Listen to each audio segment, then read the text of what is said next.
Welcome to பாஸ்கீஸ் ஆர் வணக்கம் சார்.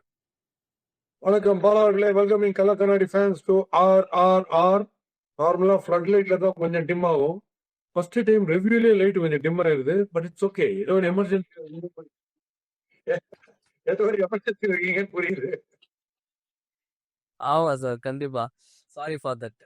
Sir, That's okay. இன்ட்ரஸ்டிங்கான மேட்ச். இன்ட்ரஸ்டிங்கான மேட்ச். இது மாதிரி வந்து நம்ம ஒண்ணு நல்லா தெரிஞ்சுக்கோங்க. நமக்கு லைட் முக்கியம் இல்ல, ஃபேன்ஸ் தான் முக்கியம். டெஃபினெட்லி கண்டிப்பா சார். இந்த மாதிரி வந்து ஒரு மேட்ச் வந்து அதுவும் வந்து ஸ்பின்ல வந்து நீயா நானா, என் டீம்ல இவ்வளவு ஸ்பின் இருப்பாங்க நீ எதிர்பார்த்திருக்கவே மாட்டேல, எனக்கே தெரியாது. நீ என்ன எதிர்பார்க்கறது, நானே எதிர்பார்க்கல அப்படின்ற மாதிரி வந்து ரெண்டு டீம்ல இருந்து எல்லாரையும் இறக்கி விடுறாங்க சார் ஸ்பின்னுக்கு. ஸோ அந்த மாதிரி தான் போச்சு இந்த மேட்ச். நீங்க சொல்லுங்க சார், உங்களுக்கு எப்படி இருந்துச்சு இன்ட்ரெஸ்டிங்கா இந்த இங்கிலாந்து வர்சஸ் நியூசிலாந்து மேட்ச்? Beautiful match. கிரிக்கெட் ரொம்ப குரூவலான ஒரு கேம் பண்றது தெரியுது. கிளென் பிலிப்ஸ் ஹீரோ கிரிக்கெட்ல வேர்ல்ட் பெஸ்ட் ஃபீல்டர் என்ன பொறுத்த வரைக்கும். ஒரு கேட்ச் ஃப்ரண்ட்ல டைவர்ட் ஒரு கேட்ச் பிடிச்சார்.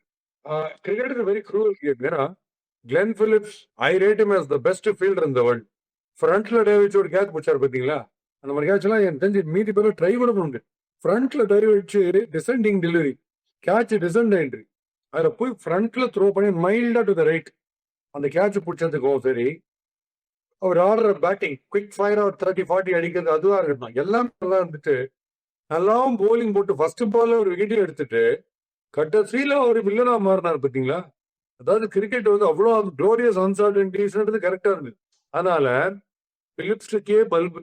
அவரு தான் ஒளிமயமான எதிர்காலம் நினைச்சாங்க, பிலிப்ஸ் தான். ஆனா பிலிப்ஸுக்கே பல்பாய் போச்சு.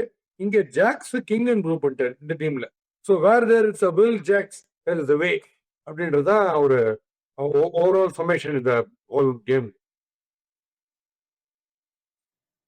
சார், இப்போ நம்ம எந்த டீம் வந்தா நமக்கு மோசமான ஒரு நிலைமை அப்படின்றது போக, எல்லா டீம் வந்தாலுமே நமக்கு மோசம் போல இருக்குதே அப்படின்ற மாதிரி இப்போ every team is playing spin so well, or maybe they are bringing out more spinners from there team. போடுறா ஸ்பின்னு தான் ரொம்ப கஷ்டம்லாம் கிடையாதுடா, போடு மச்சான், தபார் நான் காட்டுறேன் பாரு அப்படின்ற மாதிரி டபால் டபால் எல்லாரும் ஸ்பின் இருக்கிறாங்க சார். அது இங்கிலாந்துல அவங்க கையில இவ்வளோ ஸ்பின்னர்ஸ் வச்சிருப்பாங்க நான் கூட எதிர்பார்க்கல சார். எல்லாரும் இப்போ மேட்ச் என்ட்ரியில விட அடுத்த மேட்ச் ஸ்பின் போட சொல்றோம்னு நினைக்கிறேன். அதாவது யாருமே ஃபாஸ்டே வேணாம். இங்கிலாந்துல கூட நீ ஓடிலாம் வராது, அம்பையர் பக்கத்துல கேப் ஒத்து குத்து அங்கிருந்தே போடு, அது ஸ்லோவர் த பெட்டர் அப்படின்ற மாதிரி ஆகி போச்சு. அண்ட் ஸ்பின்னு தான் ரொம்ப கஷ்டம் ஆடுறது. ஒரே சான்ஸ் தான் பாஸ். நீ ஒரு எக்ஸாம்பிள் சொல்லணும்னா நீங்க வீடியோல டாம் பேண்டன் வந்து சோதி அச்ச ஒரு சிக்ஸ் நீங்க பாருங்க. ஓகே, அதுதான் மாஸ்டர் கிளாஸ் ஷாட். அதுவும் அப்கோர்ஸ் ப்ரூக்ஸ் வந்து இப்படி ஒரு ஃபிளிக் ஒரு நடிச்சார். ஆஃப் ஸ்டம்ப் பக்கம் போற மாதிரி ஒரு ஃபிளிக் ஒரு சிக்ஸ் அடிச்சார். கிரைசிஸ்ல இருந்தாங்க முதல் 4 ஓவர்ல. அப்போ ஒரு சிக்ஸ் அடிச்சார். 2 அவுட்ஸ்டாண்டிங் ஷாட்ஸ். பட் சோதிய பேண்டன் அடிச்ச ஷாட் தான் டெமான்ஸ்ட்ரேஷன். இந்த மாதிரி பிச்சில் நீங்க எப்படி ஆடணும் ஸ்பின்னர் அப்படி ஆடினாதான் நீங்க முடியும். அதை KL ராகுல் ஆடுவார், விராட் கோலி ஆடுவார். அந்த மாதிரி சிக்ஸ் அழகா டவுன் த விக்கெட் வந்துட்டு பியூட்டிஃபுல்லா கவர்ஸ் மேல அவரு கண்ணில் ஊத்திக்கிற மாதிரி ஒரு ஷாட். ஆனா இந்த பிச்சில் அது இருக்க ஒரு பெரிய பவுண்டரியில கிரீஸ்ல இருந்து காலை ஸ்ட்ரெச் பண்ணி செட் பண்ணி முக்கி அடிச்சாலோ இல்ல ஷார்ட் பால பின்னாடி போய் நீங்க அக்ராஸ் அடிச்சாலோ ரொம்ப ரொம்ப கஷ்டம். ஏன்னா லாங்கஸ்ட் டிஸ்டன்ஸ் வந்து மிட்டிகிட்டா தான் இருக்கு. அங்க கரெக்டா 10 yards பிஃபோர் த பெஞ்ச் ஒரு ஃபீல்டர் வச்சிடறாங்க. நீங்க என்ன முக்கிய அடிச்சாலும் அங்கதான் போகுது.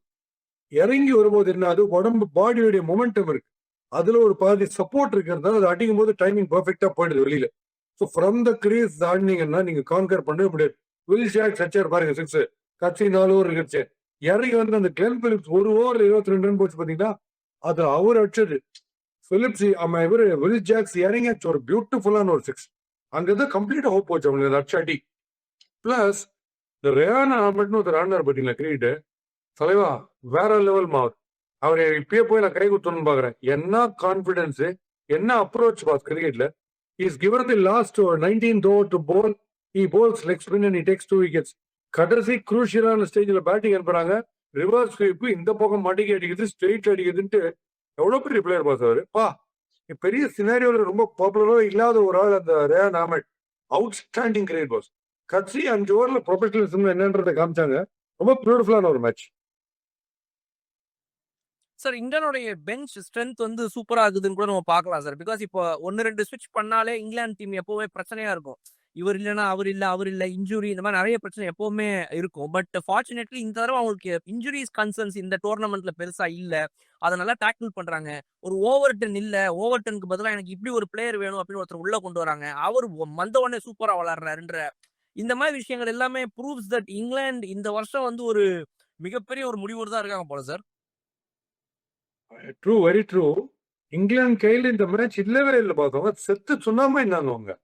ஸ்பின்னர்ஸ் ஆப்ரேட் பண்ண சாண்டர் கொஞ்சம் கஷ்டம். ஏகப்பட்ட ஸ்பின்னர் இருந்தா நமக்கு எப்படி ஏகப்பட்ட லெஃப்ட் ஹேண்டர்ஸ் இருக்கும்போது என்ன பண்றதுன்னு தெரியாம முழிக்கிறோமோ பேட்டிங்ல, அதே மாதிரி டூ மெனி ஸ்பின்னர்ஸ், சோதி, சாண்டர், ஸ்பின்னர்ஸ், கிளென் பிலிப்ஸ் போடுறாரு, சச்சின் ரவீந்திரா போடுறாரு, எக்கச்சக்க ஸ்பின்னர்ஸ் இருக்கும்போது என்ன கன்ஃபியூஷன் வந்துடும்னா எந்த ஸ்டேஜ் ஆஃப் த கேம்ல எந்த டைப் ஆஃப் பார்ட்னர்ஸ் பேட்டிங் ஆடும்போது எந்த பவுலர் போடுறது, இது ஒரு ரொம்ப டேஞ்சரஸான ஒரு சுச்சுவேஷன். இது அதுலதான் நீங்க சாண்டர் மாட்டினார்.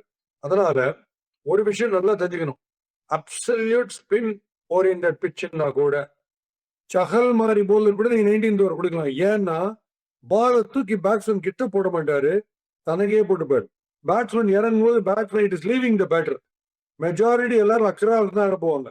ரொம்ப டெக்னிக்கலி பிஸ்டா தான் கவர்ஸ் மேல ஆடுவாங்க. ஓகே, ஸோ அக்ராஸ் ஆட போகும்போது most dangerous bowler for the bowling side யாருன்னு கேட்டீங்கன்னா ஆஃப் ஸ்பின் போடுறவர் தான். கரெக்டா பிலிப்ஸ் மாட்டினாரு. ஆனா இங்கிலாந்து என்ன பண்ணாங்க பிரில்லியண்டா, 2 லெக் ஸ்பின்னர் கொடுத்தாங்க 19th and 20th over. Adil Rashid and இந்த ரேயான் ஆமட், அவங்க 2 பேரும் taking the ball away from the right hander. அவங்க தப்பிச்சிட்டாங்க, பியூட்டிஃபுல்லா போட்டாங்க. ஆனா இது போய் ஆஃப் ஸ்பின்னர் போய் கொடுத்தாரு. சாண்டரோ இல்ல சோதியோ போட்ட ஒரு ஓவர் இருந்தா கூட இந்த மாதிரி ப்ராப்ளம் ஆயிருக்காது. கடைசியில் அடிக்கிறது ரொம்ப ஈஸியா போச்சு. இந்த ரைட் ஆம் ஆஃப் ஸ்பின்னர் போய் கொடுத்தாரு. அந்த போல கொடுக்க கூடாது. ஸோ என்ன ஸ்பின் ஓரியன்டட் பிச்சா இருந்தாலுமே கடைசி 2-3 ஓவர் பேசாம மேட்டன் டீனுக்கு ரொம்ப நல்லா போட்டுட்டாரு. அவருக்கு யாருக்கா கொடுத்துருக்கலாமே தவிர ஸ்பின் எடுக்கிறது ரொம்ப ரிஸ்க். முதல் பேட்டிங் நீங்க ஃபர்ஸ்ட் போலிங் போறீங்கன்னா அந்த ரிஸ்க் எடுக்கலாம். லாஸ்ட் 2 ஓவர்ல ஸ்பின்னர் கொடுக்கலாம். பட் நீங்க டார்கெட்டை டிஃபெண்ட் பண்ணும்போது கடைசி 2 ஓவர்ல unless you have a magician like Sunil Narine or Rashid Khan in his heydays or Varun Chakravarthy, அப்படி இல்லாத அவழிய ரொம்ப ரொம்ப ரிஸ்க் ஸ்பின்னர் கொடுக்கறது. நீங்க ட்ரைங் டிஃபெண்ட் டோட்டல் கடைசி ஓவர்ஸ்ல. சார் இப்போ இங்கிலாந்து பொறுத்த வரைக்கும் வந்து இன்னைக்கு அவங்களுடைய ஸ்பின்னர்ஸ் நீங்க சொன்ன மாதிரி முக்கியமா ஆதில் ரஷீதா இருக்கட்டும் இல்ல ரெஹானா இருக்கட்டும், ஃபிளைட் பண்ணி இவங்க கொஞ்சம் அடிக்கிறானுங்கன்னு தெரிஞ்சோடனே அழகா லாஸ்ட் மினிட்ல இவங்க வர ஃபிளைட்டை பார்த்து அடிக்கலாம்னு ஆசைப்படும் போது டபக்குன்னு அந்த பால் நீங்க சொன்ன மாதிரி வெளியே போகுது அப்படிங்கும்போது அவங்க வந்து அதுல நல்லா ரேட்டில் ஆயிட்டாங்க. ஸோ நியூசிலாண்டை வந்து இவங்க சூப்பரா ரீட் பண்ணி அவங்களுக்கு ஏற்ற மாதிரி பிரில்லியண்டா இன்டெலிஜென்ட்டா போட்டாங்கன்னு ஏத்துக்கலாங்களா சார் இங்கிலாந்துடைய ஸ்பின்னர்ஸ்? ஆமா, இப்போ இதுல மொத்தமா கவனிச்சது, இப்போ சப்போஸ் ஒரு லெஃப்ட் ஹேண்டர் ஆடுறாரு, ஒரு ஆஃப் ஸ்பின்னர் போடுறாரு லெஃப்ட் ஹேண்டருக்குன்னா அந்த லெஃப்ட் ஹேண்டருக்கு பால் ஆஃப் ஸ்டம்ப்ல பிச்சார். அவருடைய ஆஃப் ஸ்டம்ப் அந்த ஆஃப் ஸ்டம்ப்ல இருந்து ஸ்லிப் பக்கம் வெளியில போயிட்டு இருக்கு. பட் சச்சின் ரவீந்திரா என்ன பண்றாரு, அங்கேருந்து மிட்டிக்கிட்டு இந்த நார்மல் விக்கெட்ல ஸ்டம்ப் ரேஞ்சில் போடுற பால் டர்ன் ஆக போறது அப்படின்னு தான் அடிக்கலாம். இது நின்று ஸ்லோவா வர பெற்று கோயிங் அவே, அதான் அகேன்ஸ்ட் த டர்ன் டோட்டலா அடிக்கிறோன்றதுலயே போய் பாதி பேர் நியூசிலாந்து அப்படியே கொண்டாங்க. அகேன்ஸ்ட் த டர்ன் அடிக்க போய் மிட் விக்கெட்ல லெக் ஸ்பின்னர் அக்ராஸா மிட் விக்கெட்ல அடிக்க போய் அப்படியே தான் அவுட் ஆனாங்க தவிர வித் த டர்ன் ஆகணும்னு யாருமே ட்ரை பண்ணல. அது ஒரு பெரிய ஃப்ளோ அந்த நியூசிலாந்து ஆனதுக்கு. இங்கிலாந்துக்கு மேட்ச் கையில் இல்லை பார்த்து இந்த பேர் வந்து மேஜிக்கல் பேரா ஆயிட்டாங்க. இந்த ரேயான் ஆமடும் இந்த வில் ஜாக்ஸும் அவங்க கொஞ்சம் ஓவர் கான்பிடன்ஸ்ல போனாங்க. நியூசிலாந்து விக்கெட் விழுந்துனே இருக்கே, 6 விக்கெட் எடுத்துக்கோமேன்ற மாதிரி போனாங்க பாருங்க. அதுக்கு தான் சொன்னேன், நல்லா மேட்ச் கையில இருக்கிற மாதிரி இருந்தா கூட தப்பி தவறி விக்கெட் டேக்கிங் போலிங் போட்டுறாதீங்க. மேட்ச் எப்போ வேணா மாறிடும். நீங்க விக்கெட் எடுத்துட்டே இருந்தா கூட நீங்க எக்கானமிக்கே போலிங் போடுங்க, அவங்க சுத்தி அவுட் போட்டோம். But never bowl for wicket taking deliveries, bowl with wicket taking deliveries. அது ரொம்ப ரொம்ப ரிஸ்க். ஸோ பாலான் நம்மளும் அந்த மிஸ்டேக் பண்றோம். இந்த செகண்ட் ஹாஃப்ல நீ போட்டீங்க அம்பையர், நீங்க 2 ஓவர் போடுறீங்களா, கிரௌட்ல இருந்து சார் நீங்க 4 ஓவர் போடுறீங்களா, அந்த ஆட்டிடியூட் பண்ணிட கூடாது. சாட்னர் அண்ட் கம்பெனி ஒரு 13th ஓவருக்கு அப்புறம் மேட்ச் நம்ம கையில சூர் நினைச்சாங்க. சத்தியமா யாருமே நினைச்சுக்க மாட்டாங்க இந்த ஜாக்ஸோ ஆமடும் வந்து அடிப்பாங்க. ரொம்ப பியூட்டிஃபுல்லா அடிச்சாங்க இல்லையா. அதனால என்ன லெசன் தான், ஒரு 10 to 12 or 14 ஓவர்ஸ்ல ஒரு பேட்டிங் டீம் வந்து 70/8னா கூட தப்பி தவறி மீதி 2 டெய்ல் என்ற விக்கெட் எடுக்கணும்னு போலிங் போட்டுவே போடுறாதீங்க. அந்த 8 ஓவரும் நான் கண்டெயின் பண்றோம்னு போடுது. Don't bowl to wrap up the tail. ஏன்னா அவங்க துக்கிட்டு அவுட் ஆயிட்டு போட்டோம். ஏன்னா நீங்க விக்கெட் எடுக்கணும்னு போட்ட இறங்கி ஒரு 3 6 அடிச்சா மேட்ச் மாறிடும். அதனால அது மட்டும் ரொம்ப ரிஸ்க். இன்னொரு விஷயம் உங்களுக்கு சொன்னேன் நம்மளோட அப்சர்வேஷன்ல, நமக்கு பட்லர் அண்ட் சால்ட் கால் 6 அடி தான் ஓடுதுன்னு அந்த பால் லீவ்ஸ் தெம் ஃபாஸ்ட் பவுலிங்ல. ஸோ நம்ம ஆர்ஸ்தீப்புக்கு அல்வா 2 விக்கெட் ஆடணும்னா கண்டிப்பா, ஏன்னா அவன் காலை கிராஸ் இருக்கிறது இல்லை. இத்தனை நாள் அவங்க எப்படி சர்வை பண்ணாங்கன்னு எனக்கு தெரியல. பால் மூவிங் பாலுக்கு ரொம்ப ரொம்ப வல்னரபிள் இருக்காங்க. காலை லைட்டா மூவ் பண்ணிட்டு உடம்பு அங்கேயே வச்சுன்னு பாட்டு மட்டும் நீட்டுறாங்க. அது ஒரு 3 மேட்சா போயிட்டு மதுசன்கா எக்ஸ்போர்ட் பண்ணாரு அது பியூட்டிஃபுல்லா. நீ பாருங்க 2 பேரும் அதே மாதிரி அவுட். போன மேட்ச் மாதிரியே அவுட் 2 பேரும். சார் எனக்கு தெரிஞ்சு வந்து இது இப்படியே போய்கிட்டு இருந்துச்சு அப்படின்னா நம்ம இந்தியன் பிச்சர்ஸ்ல விளையாடும் போதெல்லாம் வந்து இங்கிலாந்து ஆக்சுவலா வந்து இன்னும் கொஞ்சம் எக்ஸ்ப்ளோசிவா எங்கெல்லாம் ஸ்ரீலங்கா அடிக்க முடியல அதெல்லாம் சேர்த்து வச்சு அடிக்கணும்னே வருவாங்க போகுது சார் இந்தியாவுக்கு சேஃப் பிளேஸ் வரும்போது. ஆமாமா, இப்ப நீங்க பாத்தீங்கன்னா ரெண்டுமே இருக்கு. இங்கிலாந்து, ஆஸ்திரேலியா, நியூசிலாந்து இவங்க எல்லாமும் நம்ம ஸ்பின் பிட்ச்ல வந்து நம்மள கான்கர் பண்ண ட்ரை பண்றாங்க. அட் த சேம் டைம் நம்மளும் இங்கிலாந்துல போய் பிரமாதமா வந்தது. ரெண்டுமே ஒத்துக்கும். நமக்கு அந்த சேமி கண்டிஷன் கஷ்டம். ஆஸ்திரேலியால அந்த அளவுக்கு பண்ணல. பட் இங்கிலாந்து அவுட்ஸ்டாண்டிங் ஆகணும். கிரேட் கில் போட்டு பொழுந்தாரு அந்த செஞ்சுரி வச்சாரு. அந்த சீரீஸ் ரொம்ப ப்ரூட்ஸா இருக்கும் பாருங்க நம்ம. ஸோ ரெண்டுமே நடக்குது. கிரிக்கெட்டோடைய பியூட்டிஃபுல் டெவலப்மெண்ட் என்னன்னா நம்மளும் சீமிங் அண்ட் ஸ்விங்கிங் வந்து பெட்டரா ஆடிங்க இருக்கோம். அவங்க வந்து ஸ்பின் பெட்டரா கான்கர் பண்றாங்க. வித்தியாசமான ஒரு ஃபினாமினல் இது. Sir last question about England in specific sir. இப்போ இங்கிலாந்து பொறுத்த வரைக்கும் வந்து அவங்க இந்த ஃபாஸ்ட் பவுலர்ஸ்க்கு அகைன்ஸ்டா ஸ்விங் கண்டிஷன்ஸ்ல அவங்க அவுட் ஆகுறது, அதுவும் நம்ம ஒரு ஸ்ரீலங்கன் சப்கான்டினென்ட் பிச்சஸ்ல அவங்க அவுட் ஆகுறதுங்கிறதெல்லாம் கொஞ்சம் ஒரு மாதிரி ஆடா இருக்குது சார். அவங்க வந்துட்டு த வே இங்கிலாந்து பேட்டர்ஸ் இனிஷியலி வந்த உடனே அவங்க வந்துட்டு இந்த ஸ்விங்கிங் கண்டிஷன்ஸ்ல பேட்ஸ்மேன் பவுலர்ஸ் அகைன்ஸ்ட் அவுட் ஆனது அகைன்ஸ்ட் த ஸ்விங் பவுலர்ஸ். ஆமா ஆமா. ஸோ டெஸ்ட் மேட்ச்ல ஸ்விங்கிங் கண்டிஷன் ஸ்டார்ட் பண்ணிட்டீங்கன்னா கைமா வெளில சொல்லலாம். யாரும் இங்க விட முடியாது. ஆடிதான் ஆடும். கம்பல்சரி ஆடுனோட பால் வேஸ்ட் பண்ணிட்டு இருப்பீங்க. 21 தான். ஸோ இங்க மேட் ஹென்ரி பியூட்டிஃபுல்லா போட்டார். ரொம்ப டெரிஃபிக்கா போட்டார். அங்க எப்படி Jofra Archer, Calangute shooter, Seifert and Finn Allen 2 பேருக்கு என்ன ஆடுறதுன்னு புரியல. ஸ்டீப்பா பவுன்ஸ் ஆகி பேட்டுக்கும் பாட்டு நடுவில் ஜஸ்ட் ஓவர் த சம்ஸ் போயிட்டு விதமா ஆடுறாங்க. ரொம்ப ரகமாயிட்டாங்க. ஜோஃப்ரா ஆர்ச்சர் அங்க பிரில்லியண்டா போட்டாரு. ஸோ இவங்களுக்கு பவுன்ஸ் ஆட வரல நியூசிலாண்டுக்கு. அட் த சேம் டைம் இங்கிலாந்து வந்து எதிர்பார்க்கவே இல்லை. அவன் வந்து ஸ்பின்னு மைண்ட் இருக்கு இல்லையா, மைண்ட் வந்து ஸ்லோ போலிங் கஷ்டம் போது மீடியம் பேர் ரொம்ப ஈஸியாக நினைச்சாங்க. இன்னைக்கு கரெக்டா எந்த அளவுக்கு மூவ் பண்ணா பால் வந்து பேட்டோட எட்ஜ் எடுக்குமோ அந்த அளவுக்கு வந்து மேட் ஹென்ரி அவுட் ஸ்டடியா போட்டாங்க போலிங். ஸோ அது ஃபர்கூசன் 2 பேரும் பியூட்டிஃபுல்லா போட்டாங்க இன்னைக்கு. ஸோ தேர் சர்ப்ரைஸ்ட். இந்த ஒரு எலிமெண்ட் இந்த பிச்சில் இவ்வளவு பெரிய கிரவுண்டில் ஸ்பின்னு தான் தலைவலி. கிட்டத்தட்ட எண்ணெய் தேய்ச்சி குளிச்சுட்டு ஒரு பாலிஸ்டர் ஷர்ட்டை போட்டுட்டு 108 டிகிரி வெயில்ல வெளில போனா எப்படி இருக்கும் அந்த மாதிரி ரணரமா இருக்கு ஸ்பின் ஆடுறதுக்கு. ஆனா இங்க திடீர்னு மீடியம் பேஸ்ல ஒருத்தர் ஸ்விங் பண்றாரு கேட்டா அதை அவன் எதிர்பார்க்க. அதனாலதான் அவன் 2 பேருமே.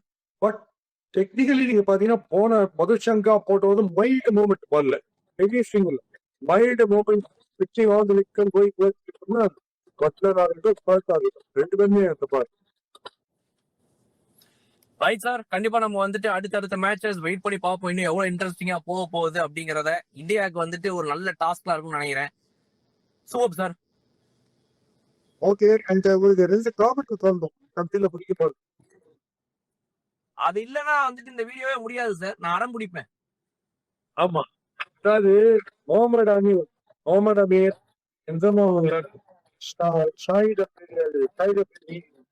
எல்லாம் என்ன அப்படிங்கிறாரு. ஷாஹின் வந்து பிளேயர், அந்த prime player Shahid Afridi. Shahid okay ஆமா ஓகே.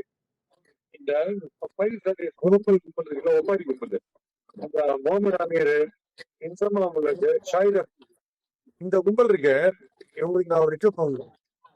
இந்த முகமது அமீர் தான் கொஞ்சம் நேரம் ஒரு 4 நேரம் பதில் இந்தியா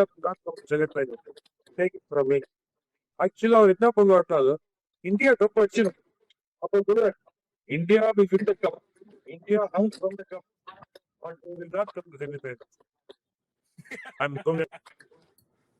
முகமது அமீர் அப்படி இன்னொருத்தர் ஷாஹித பேசிட்டு தெரியுவாரு. இந்தியா ஒரு பெண்மணி தான் ஒரு பெரிய சின்ன இடம் வரைக்கும் because they have beaten only minnows countries. அதாவது பாவம் பண்ணி போச்சு கன்ஃபெக்ஷன் ஆன் தி சன் ஒரு வின்னோர் கண்ட்ரி. ஏன்னா நாங்க போய் சொன்ன வச்சுக்கோங்க, கரெக்ட். இந்தியா வந்து வின்னோர்ஸ் தான் அடிப்போம். அப்ப போயிட்டு வின்னோர்ஸ் அதுதான் என்னென்ன எப்படி எப்படி வளரணுமோ விதவிதமா உதறி ஒரு டீமா சைக்கியாட்ரிஸ்டே பார்த்தா கூட தயா பெங்கால் வைக்கிற டிப்ரெஷனோட அதிகமா இது உடனே தூக்கத்தோட இந்தியா தான் வேலை அதே நல்ல All right, sir. Waiting to talk to you about more and more matches. அடுத்த வாரம் சந்திப்போம் sir. Thank you, sir. more interesting matches to come. நல்ல வித்தியாசமான கிளைமேக்ஸ் நோக்கி படம் போயிட்டு இருக்கு. Super game by England. Top class bowling and batting. நல்லா பண்ணிருக்காங்க bowling. கையில் இருந்த மேட்ச் நல்ல ஷாட். அது தனியாக இந்தியன்ல வீட்டில் இந்த பார்த்து once again another loop back and stop top clear கையில் இல்லாத மேட்ச் பண்ணிட்டாங்க. மறுபடியும் interesting game and interesting forwarding 34 our favorite R. Lights on. Thank you, sir. Thank you so much, sir.